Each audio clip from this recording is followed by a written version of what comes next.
Oi pessoal, tudo bem? Meu nome é Mariana e no vídeo de hoje eu quero conversar com vocês sobre a ansiedade. Como que a gente pode aprender a conviver de uma melhor forma com ela e até encontrar o nosso saudável. Mas antes da gente ir pro vídeo, eu já vou pedir para você se inscrever aqui no canal e deixar o seu joinha. Bora?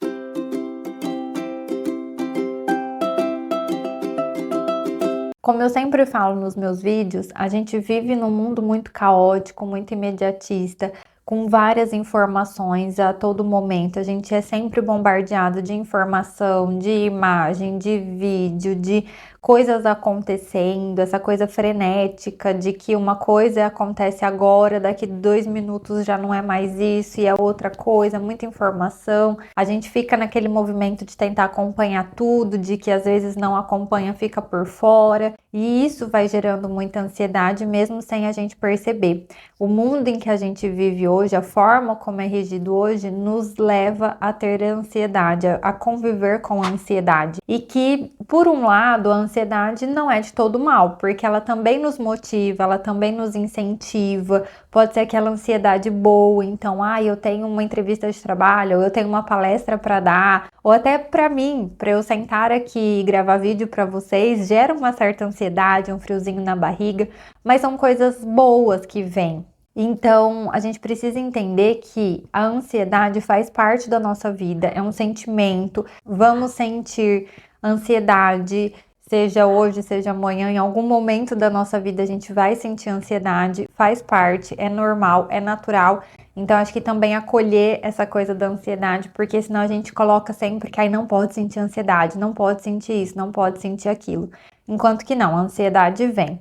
O que a gente não pode deixar é que ela se torne algo que não seja saudável, que nos paralise, que nos bloqueie, que gere angústia, que gere coisas negativas e que não nos permite seguir a vida como a gente gostaria de seguir. Entra na questão do equilíbrio entre a ansiedade que nos motiva e nos eleva e faz bem de algum modo para nós, e a negativa que é um peso, gera aquela angústia, aquela sensação de impotência. Eu quero colocar aqui alguns sintomas de ansiedade que eu acho que é importante a gente estar em alerta. Claro que cada um vai sentir de uma forma. Eu acho que é de você também se conhecer, conhecer o seu corpo, porque a ansiedade pode refletir no corpo, nas sensações físicas, então não é só uma questão mental, uma questão do nosso interno e de sentir, mas sim é um sentimento que desperta reações no corpo. Cada um sente de uma forma, como eu falei, eu acho que é de você observar e entender até onde está sendo ok e até onde não, até onde é necessário buscar uma ajuda e que talvez a ansiedade esteja passando do aceitável, se assim eu posso colocar. Então, alguns sintomas são preocupação excessiva, medo constante, a gente vive sempre no e se, a gente sempre vive lá na frente, no futuro, a gente costuma falar que é um excesso de futuro. A gente acaba deixando de ver o hoje para ver o futuro. É sempre algo pesado, é sempre algo difícil. E se acontecer isso? E se acontecer aquilo? A gente sente que não tem o controle da situação. E aí fica nesse futuro ilusório, fantasioso.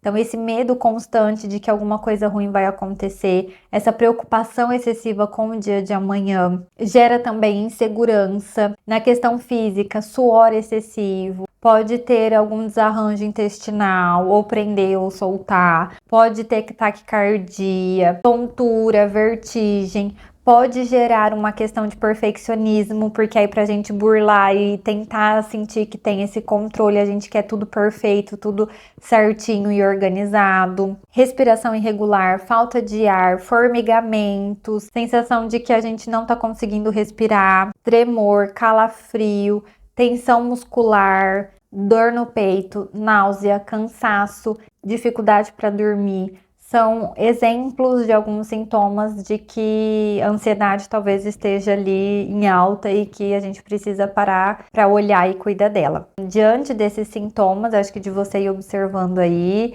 não precisa ter todos, mas se vier um ou outro, como eu falei, cada um vai sentir de uma forma, então são sintomas de ansiedade, é importante a gente ter isso atento aí de algum modo para não dificultar a sua vida, enfim. Então, indo para as dicas de como a gente lida com a ansiedade, aquela ansiedade que a gente sente que é angustiante, que é ruim, o primeiro passo que a gente precisa fazer é tentar voltar para o hoje. Eu sei, a gente precisa planejar o futuro, é importante a gente ter esse planejamento, ter os objetivos, como eu sempre falo aqui nos vídeos, mas se a gente vive muito no excesso do amanhã, a gente vive muito naquele se, que nunca vai chegar, porque quando chegar a gente vai estar no hoje, a gente deixa o hoje passar. Então é voltar a atenção para o momento presente, é voltar o foco para o momento presente, para o que você está fazendo agora, por que é importante você estar fazendo tal coisa no hoje. É da gente tirar esse excesso de futuro. Não é fácil, eu sei que não é. As dicas que eu vou colocar aqui nem sempre vão ser fáceis de aplicar, mas a gente começar a ir racionalizando, internalizando isso.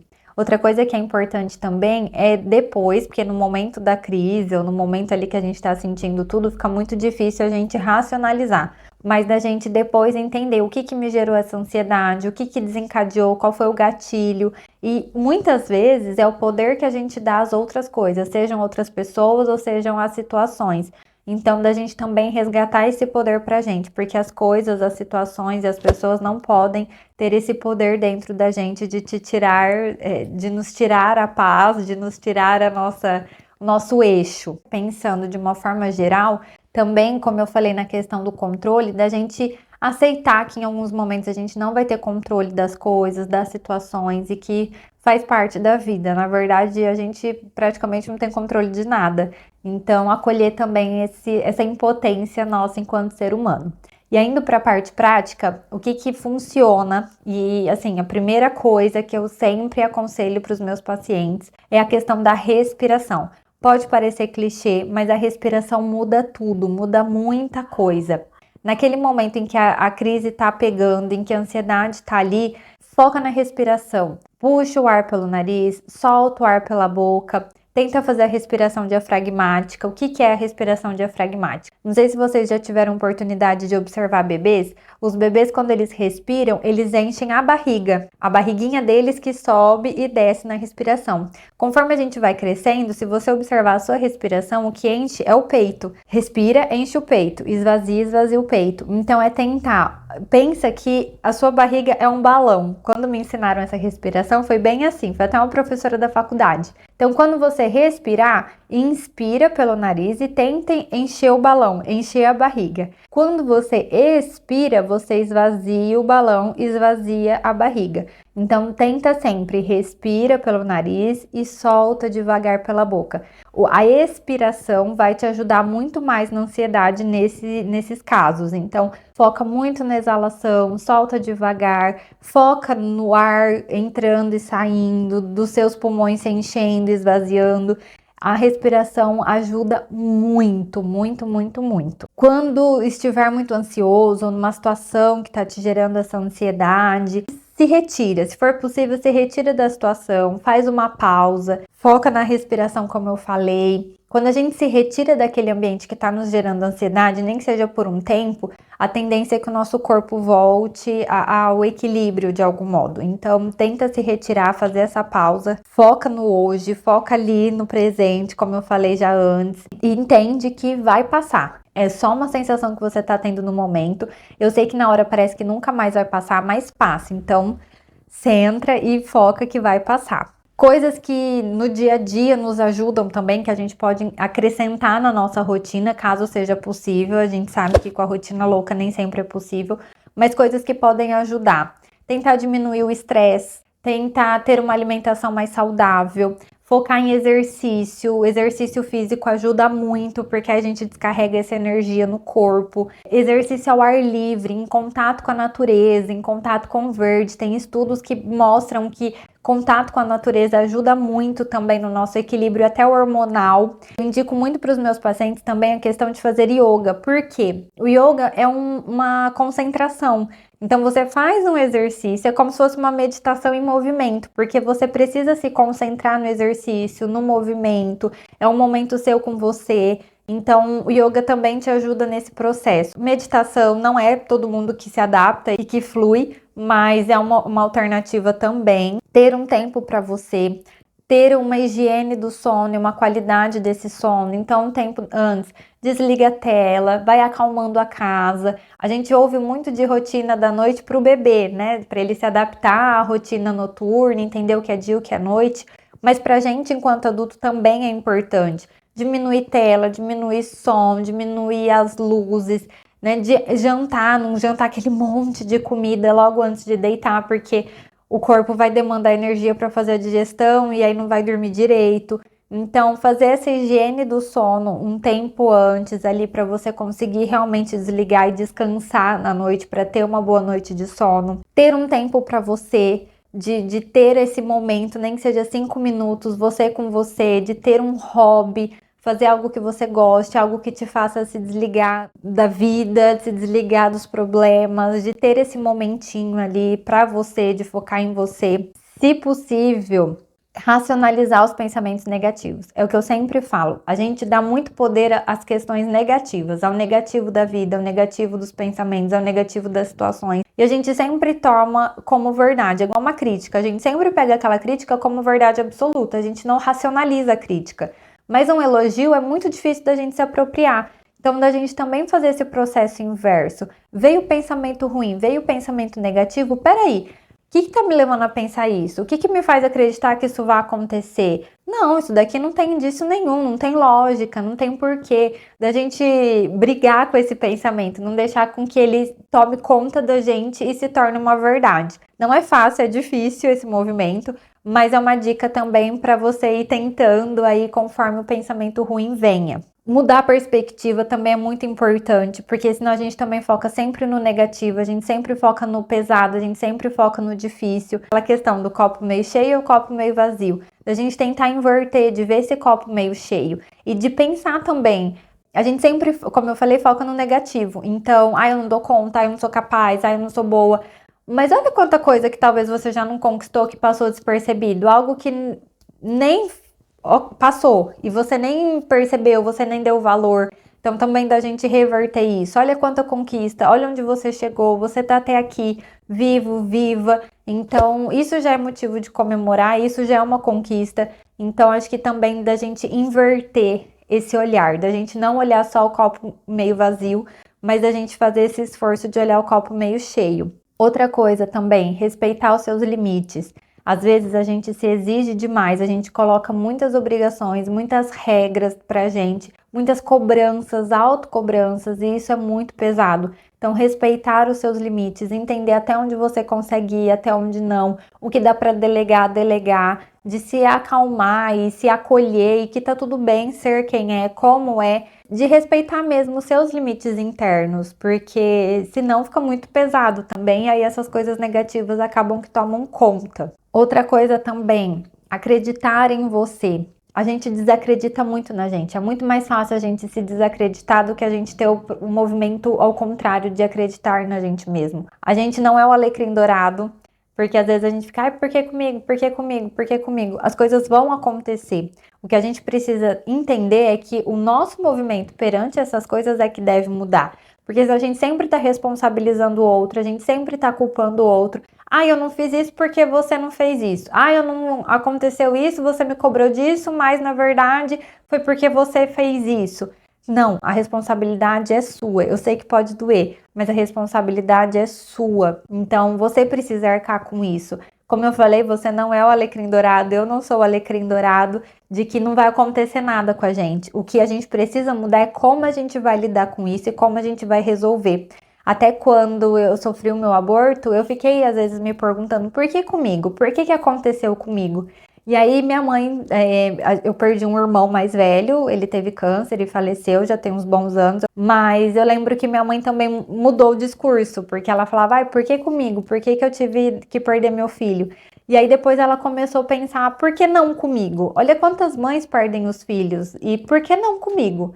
E eu comecei a ver o aborto também como essa questão, por que não comigo? E talvez seja para ajudar você aí do outro lado, talvez seja para eu ter mais experiência, ajudar um paciente que chega até mim. Então, eu não sei o dia de amanhã, eu não sei as razões das quais eu tenho que passar por determinadas coisas, mas eu tenho que passar. O que vai mudar é como eu vou lidar com isso e como eu vou seguir adiante apesar disso. Por isso que eu trago sempre essa questão de acreditar em você. Você é capaz, você vai superar, você vai passar. A ansiedade faz parte de você, mas ela não é você. Então, é o que eu sempre falo para os meus pacientes. Tem alguns que chegam aqui, Ah, eu fui diagnosticado com TAG. Ah, eu fui diagnosticado com depressão. Ah, eu fui diagnosticado com isso. Ok, a gente vai cuidar do diagnóstico sim, dos sintomas, das causas, mas você não é o diagnóstico. Nosso foco não é o diagnóstico. Nosso foco é você como um todo. Eu acho que olhar para além do diagnóstico. Você está ansioso, você não é necessariamente ansioso. A gente precisa também tirar esse do ser e do estar. A gente está no movimento ansioso, mas a gente não é ansioso. A gente não é o diagnóstico. A gente é muito mais do que isso. E quando a gente fecha no diagnóstico ou fecha no eu sou ansioso, a gente se reduz a isso apenas. E aí a gente não consegue ver o todo, a gente não consegue ver o lado positivo, o copo meio cheio. Então, da gente reverter isso. Você está ansioso e a ansiedade faz parte de você. Não que você seja o todo da ansiedade ou que seja o inverso. E por fim, e acho que o mais importante, é a questão da psicoterapia. Eu sei que eu vou puxar a sardinha para esse lado, mas é importante, porque a partir dela você vai se conhecendo, você vai se descobrindo, a gente vai lidando com esses sentimentos, vai ajudando você a criar recurso interno para aplicar essas dicas todas no seu dia a dia, para ficar mais fácil. Então a psicoterapia, ela é primordial, porque ela vai te ajudar a lidar com tudo isso, não só com a ansiedade, mas com qualquer outra coisa, com qualquer outra questão. É ali que você vai se conhecer, que você vai se buscar, que você vai se entender, que vai ser uma jornada para dentro de você, para cuidar e para te trazer a saúde, para te trazer o bem-estar, para você conviver da melhor forma com esses sentimentos ruins, que são ditos ruins. Eu não gosto desse termo, eu acho que todo sentimento é válido, mas a psicoterapia é primordial. É primordial, porque ela vai também te gerar autoconfiança, ela vai te ajudar a criar novas habilidades para lidar com as questões que hoje são difíceis de você lidar. Você vai conseguir ter um controle maior das suas emoções. E é o que eu sempre falo, autoconhecimento é tudo. E a psicoterapia tá ali por prevenção. Pensa que é um tratamento preventivo. Muitas vezes a gente espera ter um diagnóstico, a gente espera acontecer algo ruim para, ai meu Deus, tô desesperada, eu preciso de terapia. Enquanto que não, se a gente vai antes, a gente vai se conhecendo cada vez mais, cuidando da gente cada vez mais. E aí quando acontece algo, a nossa forma de lidar é muito melhor e muito mais saudável. Então é o que eu sempre brinco, que o nosso trabalho é muito mais preventivo. Claro que a gente apaga o incêndio, a gente cuida do que tem que cuidar quando, né, já tá ali. Mas eu acho que se você buscar antes, o benefício talvez seja muito maior, porque aí a gente não precisa chegar nesse estado de desespero. Em alguns casos, vai ser necessário medicação, tá? É um trabalho em conjunto com o psiquiatra, porque é o que eu sempre falo para os meus pacientes. A gente, enquanto psicólogo, enquanto psicoterapia, o trabalho é de formiguinha. Não adianta a gente querer abrir todas as caixinhas e ficar muito pesado. Então, a gente vai tratar ali a causa, a raiz do problema, a raiz da ansiedade, a raiz dos sentimentos que estão incomodando, mas isso leva tempo. E às vezes a sua rotina não tá habitual, a sua rotina não tá fluindo, não tá conseguindo dormir. Os sintomas, que é a ansiedade é um sintoma de que algo não tá legal, ela tá ali. E aí a gente precisa talvez entrar com a medicação para ela cuidar desse sintoma, até a gente conseguir trabalhar essa causa e a medicação não ser mais necessária. Então, em alguns casos, sim, a medicação é necessária, mas só ela sozinha não faz efeito, porque ela vai trabalhar sempre o sintoma, e a causa tá lá dentro, tá no nosso interno e que a medicação não chega lá. Então, em alguns casos, sim, é necessário esse trabalho em conjunto do psicólogo com o psiquiatra. Bom, é isso, pessoal. Espero que essas dicas possam ter te ajudado de algum modo. Me conta aqui embaixo se vocês têm ansiedade, estão ansiosos e como que vocês lidam com isso, se tem mais alguma dica. Se tiver alguma dúvida também, deixa aqui embaixo que eu vou responder todo mundo. Eu vou adorar conversar com vocês. Antes da gente encerrar, eu já peço para você se inscrever no canal, deixa o seu joinha, ativa o sininho também para não perder nenhum vídeo aqui e compartilha com aquele amigo ou aquela amiga que quer se descobrir mais, quer se conhecer e ter mais saúde. Eu fico por aqui hoje. Um beijo e até a próxima! Ah, e não sai daqui não. Assiste esses outros vídeos aqui que eu acho que você vai gostar bastante. Até mais!